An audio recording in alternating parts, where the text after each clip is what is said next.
उम्मीद है कि आप सब बहुत अच्छे होंगे। मेरा नाम है विकास गुप्ता और स्वागत करता हूं आपका एक और इंग्लिश क्लास में। आज हम लोग class 12th NCERT, CBSE board और यूपी बोर्ड तीनों के लिए हम दोनों के लिए हम चैप्टर करने जा रहे हैं। द लास्ट लेसन, चैप्टर का नाम है द लास्ट लेसन। इसको हम पॉइंट बाय पॉइंट कवर करने वाले हैं। इसके जो ऑथर हैं उनका नाम है एल्फोंसे डॉडिट। एल्फोंसे डॉडिट इसके राइटर हैं, जिनका बर्थ 1840 में हुआ, इनकी डेथ 1897 में हुई थी। ये एक फ्रेंच नॉवेलिस्ट और शॉर्ट स्टोरी राइटर हैं। ये जो चैप्टर है द लास्ट लेसन, ये उस टाइम का है जब फ्रांस और प्रसिया में वॉर चल रही थी।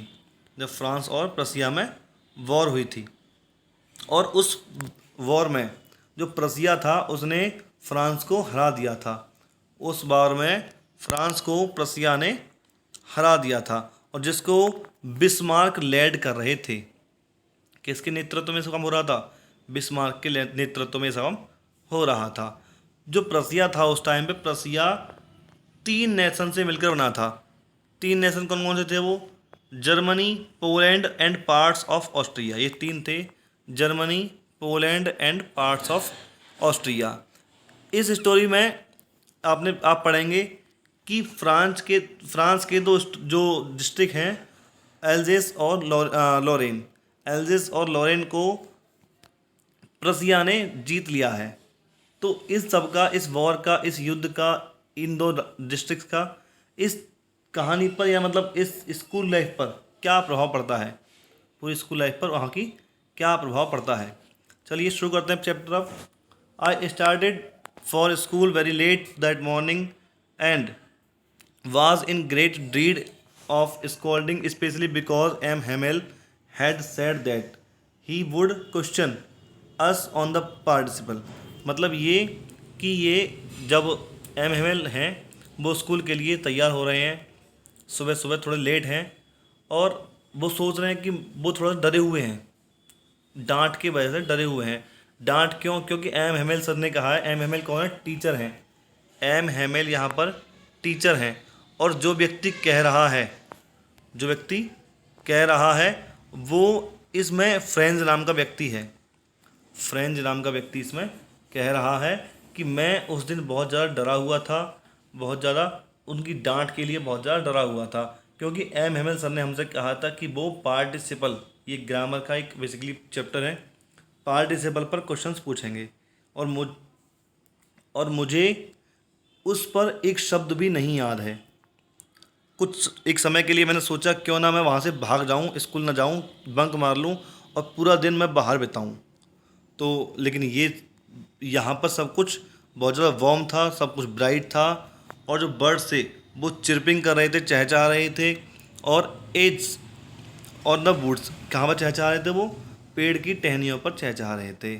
और ओपन फील्ड में जो प्रसियन सोल्जर्स थे, प्रसियन सोल्जर्स क्या कर रहे थे? ड्रिल कर रहे थे।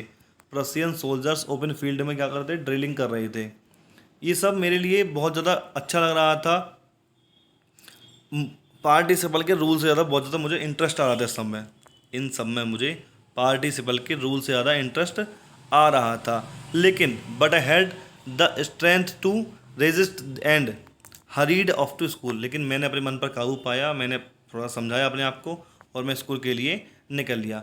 When I passed the town hall there was a crowd in front of the bulletin board. जब मैंने टाउन के लिए पास किया तो मैंने देखा कि बुलेटिन बोर्ड के सामने भीड़ लगी हुई है। When the last sorry for the last 2 years all are bad news had come from there. हमारे यहाँ की जो बुरी न्यूज़ होती हैं पिछले 2 सालों से वहीं से मिलती हैं। द लॉस्ट बैटल्स, हारे हुए युद्ध, द ड्राफ्ट्स, और and the orders of commanding officer, मतलब कमांडिंग ऑफिसर्स के ऑर्डर। एंड आई थॉट, और मैंने सोचा, एंड आई थॉट, और मैंने सोचा अपने आप से, विदाउट स्टॉपिंग, बिना रुके, what can be the matter now, अब क्या मैटर हुआ होगा। उसने जो फ्रेंड्स है, फ्रेंड्स नाम का लड़का है, उसने सोचा कि अब क्या मैटर हुआ होगा, क्यों इतनी भीड़ जमा हो रही है यहाँ पे, क्या हुआ होगा। देन तभी, as I hurried by as fast as I could go, और मैंने इतनी तेज दौड़ा जितनी तेज में दौड़ सकता था। Blacksmith, watcher, who was there with his apprentice. जो ब्लैक स्मिथ, जो वॉचर, और वो किसके साथ था, अपने अप्रेंटिस के साथ में था। अप्रेंटिस मतलब जो वहाँ पर सीखने वाला व्यक्ति होता है। ब्लैक स्मिथ मतलब लोहार, लोहार की दुकान पर काम करने वाले जो लड़के होते हैं ना, उनको बोलते हैं अप्रेंटिस। तो वो अप्रेंटिस के साथ में वहाँ पर थे। वो भी क्या कर रहे थे, बुलेटिन पढ़ रहे थे। वो भी उस बुलेटिन पर न्यूज़ को पढ़ रहे थे। और मुझसे उन्होंने कहा, डोंट गो फास्ट, ज़्यादा तेज़ मत भागो, you will get your school in plenty of time, तुम अपने स्कूल समय पर पहुंच जाओगे। I thought he was making fun of me, मुझे लगा कि वो लोग मेरा मजाक बना रहे हैं। And reached M Hamel's little garden all out of breath, मैं भागा भागा एम हेमल के गार्डन तक, छोटे छोटे से गार्डन तक पहुंच गया थका हुआ।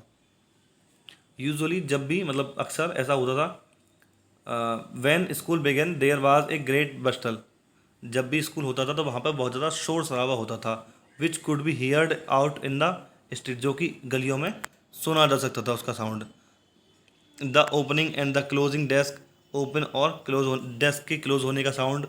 Lessons repeated in unison very loud with our hands over our ears to understand better, मतलब लोग बच्चों के जो रिपीट करते हैं ना, बच्चे कोई टीचर बोलता है या किसी से बुलवाता है तो वो रिपीट करते चैप्टर का, उसकी आवाज़ है।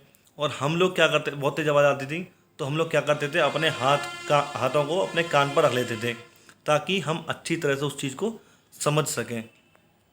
And the teachers great ruler rapping on the table, और टीचर का जो ग्रेट रूलर होता था ना, उसको टेबल पर मारने का साउंड गलियों तक आता था। इससे पता चलता था कि स्कूल में पढ़ाई आज चल रही है। But now it was all so still, लेकिन आज ये सब कैसा था, सब कुछ रुका हुआ था। लेकिन आज ये सब एकदम रुका हुआ था। I had counted on the commotion to get to my desk without being seen, मैं अक्सर ऐसा होता था कि मैं बिना दिखे लोगों को, बिना टीचर को दिखे पहुंच जाता था टाइम पर, और बिना टाइम के लेट होता था तो ऐसा हो जाता था। बट ऑफकोर्स, लेकिन ऑफकोर्स ये बात है, that day everything had be to be as quiet as Sunday morning, आज सब कुछ कैसे शांत था, जैसे संडे की मॉर्निंग की तरह सब कुछ शांत था। Through out the Windows I Shaw my classmates, अब मैंने क्या किया, मैंने विंडोज से अपने क्लासमेट्स को देखा। ऑलरेडी इन देयर प्लेसेस, वो अपनी प्लेसेस पर ऑलरेडी थे।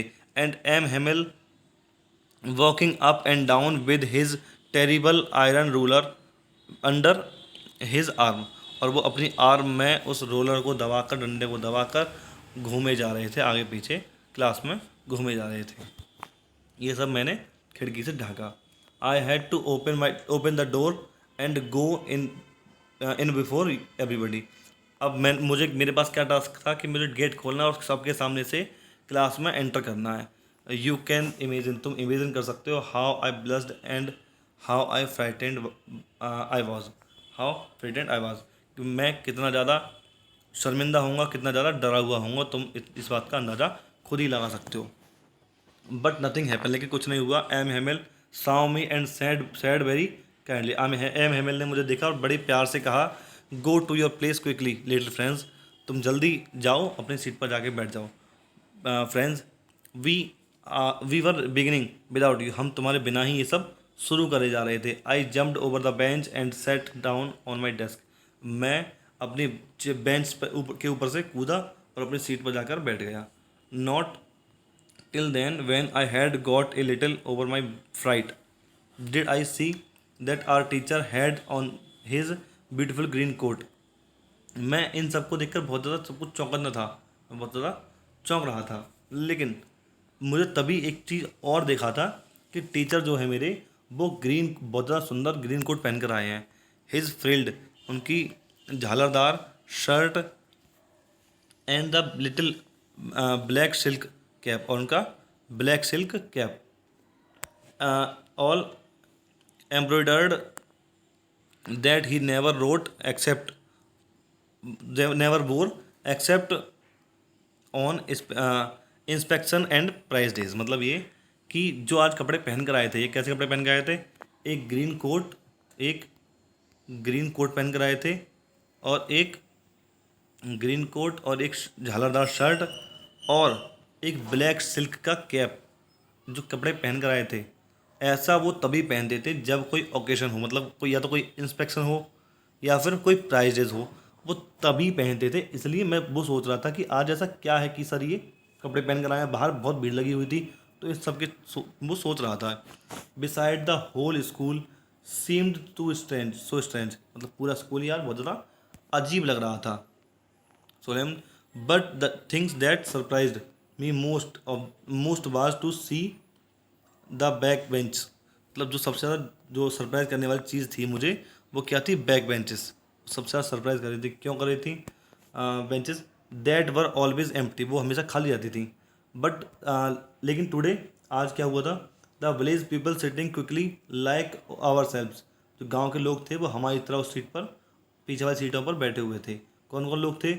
Old Hauser with with his three cornered head, वो अपने तीन कोने के हेड, जो हेड होता है ना उसके तीन कोने थे, ऐसे मान लो, ठीक है, ऐसे हेड के साथ में बैठे हुए थे। उसके अलावा the former mayor, the former postmaster, and सर्वल other beside, और उनके अलावा कई लोग बैठे हुए थे। मतलब फॉर्मर मेयर और पोस्टमास्टर, हाउज़र, उसके अलावा कई लोग और। एवरीबडी लुक्ड सैड, सभी लोग कैसे दिख रहे थे? सैड दिख रहे थे। And Hauser had brought an old primer, अब वो लोग क्या, जो हाउज़र था वो एक ओल्ड प्राइमर पकड़े हुए था। प्राइमर मतलब जो प्राइमरी के बच्चे की बुक होती है उसको बोलते हैं प्राइमर। तो प्राइमर पकड़े हुए था। थम्ब्ड एट द एजेस, उसने अपने अंगूठे से उस कोने को मुड़ा हुआ था, उसका अंगूठा, अंगूठा सॉरी, बुक का जो होता है ना कोना, अंगूठे से उसने मोड़ रखा था। And he held it open on his knees with the great spectacles lying across the pages, मतलब वो अपना चश्मा लगाकर उसके पेजेस को बार बार पलटे जा रहा था। While I was wondering about it all, जब मैं इन सब को देखकर अजीब हो ही रहा था। M Hamel mounted on his chair, M Hamel अपनी चेयर पर बैठे। And in the same grave and gentle tone which he had use to me, और उसी स्वर के साथ, उसी आवाज़ के साथ, जेंटल टोन के साथ, और जैसे मुझे बुलाते थे उन्होंने मुझे आवाज़ दी। सैड, उन्होंने कहा, my children this is the last lesson I shell give you, ये मेरे प्यारे बच्चों ये लास्ट लेसन होगा जो मैं तुम्हें दूंगा। The order has come from Berlin to teach only German in the school of Alsace and Lorraine, मतलब बर्लिन से ऑर्डर आए हैं कि अब एल्जेस और लॉरेन के स्कूलों में केवल जर्मन लैंग्वेज पढ़ाई जाएगी। ये ऑर्डर आए हैं बर्लिन से कि एल्जेस और लॉरेन के स्कूलों में केवल जर्मन पढ़ाई जाएगी। क्यों आए हैं? क्योंकि एल्जेस और जो लॉरेन है उनको प्रसिया ने जीत लिया। प्रसिया किन से मिलकर बना है? आपको पहले मैंने बताया था, प्रसिया तीन नेशन से मिलकर बना था। उन नेशन का नाम देखो यहाँ लिख रहा है, उन नेशन का नाम है यहाँ पे जर्मनी, पोलैंड और पार्ट ऑफ ऑस्ट्रिया। तो जर्मनी के पार्ट था ये, तो जर्मनी लोगों ने क्या किया, अब जर्मन लैंग्वेज को इन पर थोप दिया कि भाई तुम्हें जर्मन लैंग्वेज ही पढ़नी है, जर्मन लैंग्वेज ही बोलनी है। The new master comes tomorrow, जो नया मास्टर है वो कल तक आ जाएगा। This is your last French lesson, ये तुम्हारा फ्रेंच का लास्ट लेसन है। I want to be very attentive, मैं चाहता हूँ कि तुम लोग इसे बहुत ध्यान से सुनो। अब आपको लास्ट लेसन समझ में आ रहा होगा, लास्ट लेसन कैसे है ये, तो फ्रेंच का लास्ट लेसन है। तो टीचर कह रहा है कि मैं चाहूँगा कि तुम लोग बहुत ज़्यादा ध्यान से इस चीज़ को सुनो। What a thunderclap these words were me, मतलब ये कि ये एकदम से मेरे शरीर को झकझोर देने वाली बात थी कि मैंने तो अभी तक ये सब कैसे हो रहा है। ओ दिस रेचेस, मतलब ये सब इतना बुरा कैसे हो रहा है, क्यों हो रहा है। That was what they had put up at the town hall, अब मेरी समझ में आया, ओहो अब मेरी समझ में आया कि वहाँ पर लोगों को क्यों भीड़ लगी थी टाउन हॉल में, वहाँ पर लोगों की क्यों भीड़ लगी थी। माई लास्ट फ्रेंच लेसन, क्यों, why, I hardly knew how to write, मैंने तो अभी ये भी सीखा था कि लिखना कैसे है फ्रेंच को। I should never learn any more, और ना ही मैं इसे अभी तक अच्छी तरह से पढ़ पाता हूँ। आई मस्ट स्टॉप देयर, और मुझे यहीं छोड़नी होगी सब चीज़ अब ये, ना तो मैं बोल पाता हूँ फ्रेंच को, ना ही मैं लिख पाता हूँ। तो और मुझे अभी ये यहीं छोड़नी होगी। Then oh how I sorry I was not learning my lesson for seeking birds birds eggs और going sliding on the Saar. मतलब मैं सार के पास स्लाइड करने चला जाता था, मैं बर्ड्स के एग्स के साथ सीकिंग करता था, लेकिन मैंने कभी भी अपनी जो फ्रेंड्स थी, मतलब स्कूल की किताबों कभी नहीं पढ़ा। My books that had seemed such a nonsense a while ago so heavy to carry my grammar. मतलब जो मेरी ग्रामर की बुक थी वो कैरी करने में हैवी थी, लेकिन मुझे इन्हें छोड़ने का मन नहीं कर रहा था।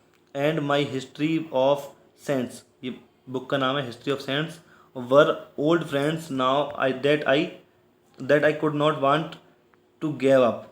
मतलब जो मेरे ओल्ड फ्रेंड्स थे उनको भी मैं अब छोड़ना नहीं चाहता था। जो मेरी हिस्ट्री की बुक थी उसको छोड़ना नहीं चाहता था, जो ग्रामर की बुक थी उसको नहीं छोड़ना चाहता था। And M Hemal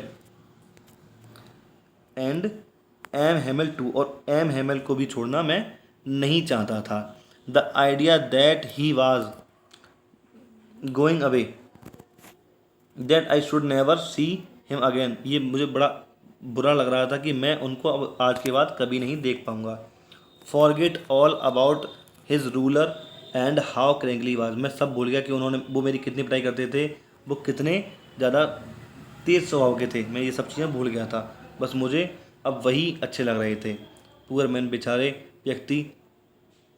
it was in honour of this lesson last lesson that he had put on his fine Sunday cloth.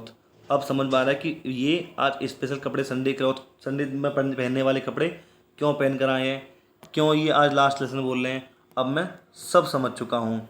Y the old man of the village were sitting there in the back of the room. मतलब मैं समझ गया कि जो old man हैं, बाकी और व्यक्ति हैं, पोस्टमैन हैं और जो मेयर हैं, वो पीछे क्यों बैठे हैं, मेरी समझ में आ रहा है। It was because they were sorry, लेकिन ये केवल किस लिए कि वो अपना माफ़ीनामा जताना चाहते हैं कि वो थोड़ा सा उदास हैं। That they had not gone to school more, क्योंकि वो ज़्यादा स्कूल नहीं जा पाए थे। It was their way of thanking of our master for his 40 years to faithful service and showing their respect for the country that was theirs no more। मतलब वो इनका अपना तरीका था टीचर के लिए रिस्पेक्ट दिखाने का कि तुमने हमारे यहाँ 40 साल बताए, इसके लिए धन्यवाद। ये इनका अपना तरीका था कि अब आप जा रहे हैं।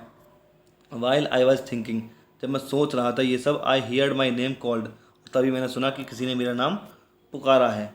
It was my turn to recite, ये मेरा टर्न था रिसाइट का। रिसाइट मतलब समझ रहे हैं आप, शुरू में जब कहा था कि टीचर क्या सुनेंगे, टीचर को सुनना है पार्टिसिपल, तो पार्टिसिपल को सुनाने की अब इसकी टर्न आई थी। तो what should I not have given to be able to say that dreadful rule for the participle all through very loud and clear without any mistake. मैं चाहता था कि मैं पार्टिसिपल को बिना एक भी मिस्टेक के पूरा सुना दूं, but I got mixed up on the first word, लेकिन पहले ही शब्द पर मैं कुछ भूल गया, ठीक है, कुछ अलग मिक्स कर गया। And stood there holding on to my desk, my heart beating and not daring to look up. मतलब इन सबको देखकर मैं डर गया, इस सब चीज़ को, और मुझे लग रहा था कि अब मेरी पिटाई होगी। मेरी हार्ट बीटिंग बढ़ गई थी और मैं अपनी सीट पर खड़ा हो गया। आई हियर्ड, मैंने सुना, मिस एम हेमल से टू मी, एम हेमल ने मुझसे कहा, I won't scold you too little friends, मैं तुम्हें नहीं डांटूंगा little friends. You must feel bad now, तुम्हें खुद ही बुरा महसूस करना चाहिए, तुम्हें खुद ही बुरा महसूस हो रहा होगा। See how it is every day, तो हर दिन कैसे चला जाता है every day. We have said ourself, हम अपने आप से कहते हैं, I have plenty of time, मेरे पास बहुत समय है। I have learn it tomorrow, मैं इसको कल पढ़ लूँगा। And now you see where we have come out, और देखो अब हम किस जगह पर आ गए हैं। That is the great trouble with Alsace, she puts off learning it till tomorrow, केवल तुमको इसे टुमारो को तुम्हें तक पढ़ना है, कल तक तुम्हें पढ़ना है, इसके बाद तुम जर्मनी पढ़ोगे, ठीक है। Now those fellows out there will have the right to say you, और तुम्हारे पास ये कहने का अधिकार भी नहीं है how it is it to represent to the French man, और तुम अपने एक फ्रेंचमैन कैसे कहलाओगे। And yet you can neither speak nor write your own language, तुम अपनी ना तो भाषा बोल सकते हो और ना ही तुम अपनी भाषा लिख सकते हो, तो एक फ्रेंचमैन कैसे कहलाओगे। But you are not worst poor little friends, लेकिन इस सबके ऐसा तुम इतने बुरे तुम ही नहीं हो। We have all a great deal to approach ourself with, हम सब अपने साथ ऐसी धोखाधड़ी करते रहते हैं, बहुत बड़ी डील करते रहते हैं। Your parents were not anxious enough to have you learn, इसमें तुम्हारे पेरेंट्स का भी रोल है कि तुम्हें ना पढ़ने का। They preferred to put you to work on a farm और एट द मिल्स, वो तुम्हें एक फार्म पर या फिर एक मिल्स पर काम करवाने में ज़्यादा अच्छा महसूस करते थे। So as to have a little more money, मतलब ताकि तुम उनके लिए थोड़ा सा पैसा और ले आओ। I have been to blame also, और इसके लिए मैं भी जिम्मेदार हूँ। Have I not often sent you to water my flowers instead of learning you lesson, मतलब मैं तुम्हें पौधों में पानी लगाने के लिए भेज देता था और पढ़ने के लिए कभी नहीं कहता था। And when I wanted to go fishing, और जब मैं फिशिंग के लिए जाता था, did I not just give you a holiday, और मैं तुम्हें छुट्टी नहीं देता था उस दिन। Then from one thing to another M. Hamel went to talk of the French language saying that it was the most beautiful, और इसके बाद बात करते करते जो एम हेमल थे वो फ्रेंच लैंग्वेज पर आ जाते हैं और कहते हैं it was the most beautiful language in the world, मतलब ये जो फ्रेंच भाषा है ये वर्ल्ड में सबसे ज़्यादा खूबसूरत है, बस सबसे ज़्यादा सुंदर भाषा है। The clearest the most logical, ये बहुत ज़्यादा क्लियर भाषा है और बहुत ज़्यादा लॉजिकल भाषा है। That we must guard it among us and never forget it, ये हमारे लिए हम कभी नहीं बोलेंगे और हमें ये क्या करती है, गार्ड करती है, ये हमें क्या करती है, गार्ड करती है, हमारी सुरक्षा करती है। Because when a people are enslaved, मतलब जब कोई व्यक्ति बंदी बन जाता है, मतलब दूसरे राज है दूसरे व्यक्ति का तो वो बंदी बना लेता है। As long as they hold fast to their language, जब तक वो अपनी लैंग्वेज को याद रखते हैं। It is as if they had the key to their prison, वो अपने जेल से बाहर आ सकते हैं। जेल की हमारी भाषा क्या है, चाबी है एक तरह से, ठीक है। Then he opened a grammar, और उसके बाद उन्होंने ग्रामर की बुक निकाली। And read us our lesson, और हम अपना पाठ पढ़ने लगे, वो भी अपना पाठ, हमारा ग्रामर का पाठ हमें पढ़ाने लगे। I was amaze to see how well I understood, मैं ये सब देख के बहुत हैरान था कि मुझे आज कितना समझ में आ रहा था। All he said seemed so easy I think too that I had never listen so carefully, मैंने ये चीज़ देखी कि आज मुझे बहुत ज़्यादा अच्छी तरह समझ में आ रहा था, बहुत ज़्यादा सब कुछ सरल लग रहा था। और मैं एक चीज़ भी नोटिस कर रहा था कि मैंने शायद इससे पहले कभी भी इतने ध्यान से नहीं सुना था। And that he had never explained everything with so much patience, और इतने धैर्य से, इतने पेशेंस से उन्होंने कभी भी समझाया भी नहीं था, ये भी मुझे ऐसा लग रहा था। It seemed almost as if the people man wanted to give us he knew before going away, मतलब ऐसा लग रहा था कि वो आज हमें सब कुछ देना चाहते हैं जितना वो जानते हैं आज जाने से पहले। And to put it all into our heads in at one stroke, मतलब एक बार में हमारे दिमाग में सब कुछ वो रख देना चाहते हैं, हमारे माइंड में सब कुछ कर देना चाहते हैं।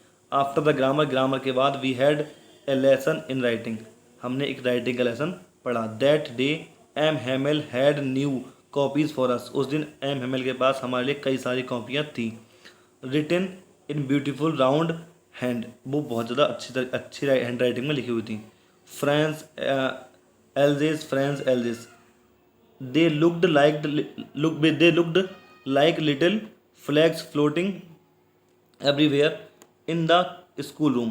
वो कैसी लग रही थी, एक जो फ्लोटेड कोई झंडा हो वहाँ का, फ्लोटेड फ्रांस का झंडा हो, ऐसा वो लग रही थी, जो कि स्कूल के हर एक रूम में रखी रखी हुई थी।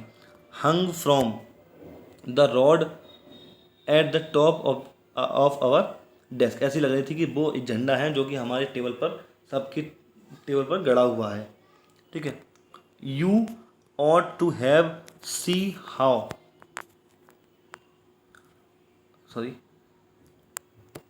How everyone set on work, तुम देख सकते थे, तुम्हें देखना चाहिए था कि सब लोग अपने काम में कैसे बिजी थे, इतने बिजी थे। हाउ इट वॉज क्विट, ये कितना शांत था। The only sound was scratching of the pens over the papers, मतलब साउंड किसका हो रहा था, केवल पेन के स्क्रैच होने का साउंड हो रहा था और किसी भी चीज़ का साउंड नहीं हो रहा था। वंस सम बीटल्स फ्लू इन, जब बीटल्स एक तरह का कीड़ा होता है, तो जब कुछ कीड़े हमारे रूम में फ्लू हो रहे थे, उड़ रहे थे, but nobody paid any attention for them, और किसी का भी उनकी तरफ ध्यान, किसी ने भी उनकी तरफ ध्यान नहीं दिया। Not even the little ones, और जबकि छोटे छोटे बच्चों ने भी नहीं दिया। Who worked right on the tracing their fish hooks, किस में काम कर रहे थे, फिश हुक्स को ट्रेसिंग करने का काम कर रहे थे। As if that was French, ये भी ऐसा लग रहा था कि ये भी फ्रांच है, फ्रेंच टू, ये भी ऐसा लग रहा था कि जैसे कि ये भी फ्रांस का झंडा है, ऐसा लग रहा था। On the roof the pigeons cooked very low, roof पर जो पीजन्स थे, कबूतर थे, वो बहुत हल्की आवाज़ में गुटरगुं कर रहे थे। And I thought myself, और मैं अपने आप से पूछ रहा था, will they make them sing in German even the pigeons, क्या वो पीजन्स को भी जर्मन में गुटरगुं बुलवाएंगे, मतलब बहुत ज़्यादा सोचने वाली बात है। तो वो सोच रहा था क्या ये पीजन्स को भी जर्मन में बुलवाएंगे। Whenever I looked up for my writing, I saw M. Hamel sitting motionless in his chair and gazing first at one thing, then at around and another. Sorry, उसके बाद another, मतलब ये लिख रहा है कि जब मैं लिखते लिखते अपनी राइटिंग से मैंने उठकर थोड़ी देर सिर उठाकर एम हेमल की तरफ देखा, तो मैंने देखा कि एम हेमल जो है वो थोड़े मोशनलेस में हर चीज़ को बहुत निहार रहे हैं, थोड़ा बहुत ज़्यादा ध्यान से निहार रहे हैं, एक चीज़ को फिर दूसरी चीज़ को वो निहार रहे हैं। As if he wanted to fix in his mind just how everything looked, मतलब वो हर एक चीज़ को ऐसे देख रहे थे जैसे अपने दिमाग में सब चीज़ बिठाना चाहते हैं। In that little school room, मतलब पूरे छोटे से स्कूल को अपने दिमाग में बिठाने का प्रयास कर रहे थे, ट्राई कर रहे थे। फैंसी, सोचिए, for 40 years he had been there in some same place, वो 40 साल से इसी प्लेस पर थे। विद हिज गार्डन, अपने गार्डन में, आउटसाइड द विंडो, वो कहाँ था, विंडो के आउटसाइड में गार्डन था। And his class in front of him, और उनकी क्लास उनके सामने थी। जस्ट लाइक दैट, इसकी और बिल्कुल ऐसे ही, इसकी तरह 40 सालों से बिल्कुल ऐसा ही था कि उनकी क्लास उनके सामने और गार्डन खिड़की के सामने था। Only the desk and benches had been worn smooth, केवल बेंचेस और डेस्क थी वो थोड़ी स्मूथ हो गई थी। द वॉलनट ट्री मतलब जो होता अखरोट का पेड़, the walnut tree in the garden were taller, जो वॉलनट ट्री थे वो क्या हो गए थे, लंबे हो गए थे। And the hope wine that he had planted himself twined, और उनकी जो थोड़ी होप थी वो भी थोड़ी सी बदल गई थी। Twined about the Windows on the roof, और किस पर, वो जो विंडोज़, जो उन्होंने विंडोज़ की थी, रूफ पर विंडोज़ लगाई थी उसे। How it must have broken his heart to leave it, अब तुम सोचो कि उनके दिल में कितना बुरा लग रहा होगा जब इसको छोड़कर उन्हें ये सब छोड़कर जाना होगा, जहाँ वो 40 साल से काम कर रहे हैं और अब उन्हें एकदम से छोड़कर जाना पड़ रहा हो, तो उन्हें कितना बुरा लग रहा होगा। It all poor man to hear his sister moving in room above packing their trunks for they must leave the country next day. मतलब उनकी जो सिस्टर है वो रूम में एक जगह से दूसरी जगह मूव कर रही होंगी, उनके कपड़े जो हैं उनकी पैकिंग है पूरी तरह से कर रही होंगी, तो उनको कितना बुरा लगेगा। बट ही हैड करेज, लेकिन उनके अंदर इतना साहस अभी भी है, to hear every lesson to very fast, वो वेरी लास्ट, मतलब वो एंड तक हर एक बच्चे से लेसन को सुन सके, इतना उनके अंदर अभी भी हिम्मत है। आफ्टर द राइटिंग करने के बाद we had a lesson in history, हमने एक हिस्ट्री का चैप्टर पढ़ा। And then the babies chanted their ba be B बो बू, मतलब जो बेबीज़ थे, बाकी छोटे छोटे बच्चे थे, वो अपने बा बे बी बू बो कर रहे थे, उसको चैंट करते, चैंट मतलब जप रहे थे, उसको बार बार बोल रहे थे। Down there at the back of the room old Hauser had put on his spectacles holding his primer in both hands. अब जो हाउजर था उसने अपना चश्मा निकाल दिया और अपने दोनों हाथों में उस प्राइमर को पकड़ लिया था। Spelled the letters with them, और उसके साथ में लेटर्स को भी पकड़ लिया था। You could see that he too was crying, तुम देख सकते थे कि वो भी रो रहे थे। His voice trembled with emotion, उनकी जो वॉइस थी वो लड़खड़ा रही थी इमोशन के कारण। It was so funny to hear, ये बहुत ज़्यादा सुनने में मतलब हंसने वाली चीज़ थी। Him that we all wanted to laugh and cry, लेकिन ये चीज़ हमें थोड़ी सी हंसने का भी मन कर रहा था और रोने का भी मन कर रहा था। How well I remember the last lesson, मतलब मैं किस तरह से लास्ट लेसन को रिमेंबर रखूँगा, किस तरह से लास्ट लेसन को याद करूँगा। All at once church clock struck 12, और तभी चर्च में 12 बजे की घंटी की आवाज़ आई। देन द एंजल्स, और तभी हमने क्या किया, प्रेयर की अपनी। And the same moment the trumpets of the Prussians returning from drill, जो प्रसियंस थे वो लोग ड्रिल करके लौट रहे थे उसी समय। साउंडेड अंडर आर विंडोज, जो हमें हमारी खिड़की से हमें आवाज़ आ रही थी उनके ड्रिल करके लौटने की। M Hemal stood up, M Hemal खड़े हो गए। Very pail in his chair, I never Sao him look so tall, वो भी चेयर पर खड़े थे इसलिए वो ज़्यादा लंबे लग रहे थे। बोला मैंने आज से पहले कभी मैंने इन्हें इतना लंबा नहीं देखा। उन्होंने कहा माई फ्रेंड्स, मेरे दोस्तों, सैड ही, उन्होंने कहा आई बट समथिंग चॉक्ड हिम, मतलब उनके साथ कुछ ऐसा हुआ, कुछ हो गया उन्हें। He could not go on, वो कुछ भी बोल नहीं पा रहे थे, कुछ भी बोल नहीं पाए, वो केवल इतना कहा मैं ये कहना, तो मतलब रुक गए वो, है ना।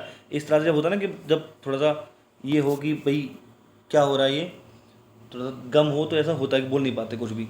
Then he turned to blackboard took a piece of chalk, उसके बाद क्या हुआ, वो ब्लैक बोर्ड की तरफ मुड़े और उन्होंने चौक का एक टुकड़ा उठाया। Bearing on with all his might, उन्होंने अपनी पूरी सहन शक्ति लगाई। He wrote as large as he could, मतलब वो इतना बड़ा लिखा उन्होंने जितना बड़ा वो लिख सकते थे। उन्होंने लिखा विवे ला फ्रांस, फ्रांस हमेशा अमर रहे, इसकी हिंदी होती विवे ला फ्रांस की, फ्रांस हमेशा अमर रहे। Then he stopped and leaned his head against the wall, और उसके बाद उन्होंने रुक गए वो और अपना सिर दीवार की तरफ झुका लिया, ब्लैक बोर्ड की तरफ झुका लिया। एंड विदाउट ए वर्ड, और बिना कुछ कहे, he made a gesture to us, उन्होंने हमारे लिए एक इशारा किया विद हिज हैंड, अपने हाथों से। उन्होंने कहा school is dismissed, you may go, school की छुट्टी होती है, अब आप जा सकते हैं। और इसी के साथ चैप्टर की एंडिंग हो जाती है। इसके बाद इसके क्वेश्चन आंसर्स हैं, उनको आप कर लें। अगर वीडियो पसंद आई हो तो अपने क्लास 12th के दोस्तों के साथ भेजिएगा। उम्मीद है कि आपको बहुत अच्छी वीडियो लगी होगी, समझ में पूरी कहानी आई होगी। तो please share it and subscribe the channel. Thank you.